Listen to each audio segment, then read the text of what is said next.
Brilliance Audio presents the unabridged recording of Tell Me by Abigail Strom, performed by Leora Ben-Zev. For Michael, who can always find the right words, and for Owen, who went with me to Prince Edward Island. Chapter 1. Wear this, and you'll find him, the man of your dreams. Jane Finch stopped short. She was on her way to work, but the sign in the window of one of her favorite shops had caught her eye. A door was a boutique that sold vintage clothing as well as modern designs. This particular display featured a blue silk dress on a mannequin, with the sign hanging above it. Wear this and find the man of your dreams? That was some pretty bold advertising. What if you bought the dress and didn't meet your dream man? Would you be entitled to return it? It was a sunny October morning. Perfect weather for window shopping in downtown Manhattan. Jane stepped out of the bustle of pedestrian traffic and gave the display a closer look. The dress was made of soft, glossy, dark blue silk. It was tea-length, with a scalloped neckline and three-quarter sleeves. The sleeves were puffed between the shoulder and the elbow, giving the dress a subtle Edwardian feel.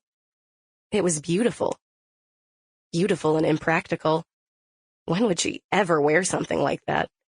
She spent most of her time working in the bookstore she owned, and her last date had been 3 months ago.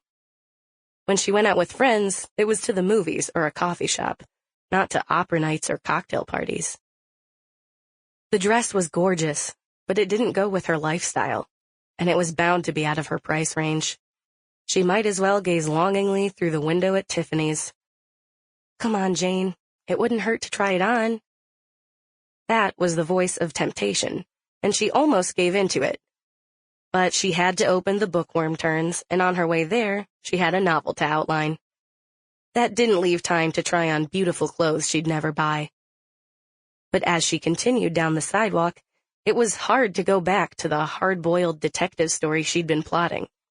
Instead, she found herself revisiting a different kind of tale, the kind she'd told herself as a teenager. Our heroine didn't know that today would be different. Today she would meet the man she'd convinced herself didn't exist, the hero she'd always dreamed of. Today, she would fall in love. She grinned to herself. Maybe she should buy the dress after all.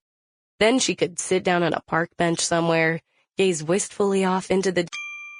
Sample complete. Ready to continue?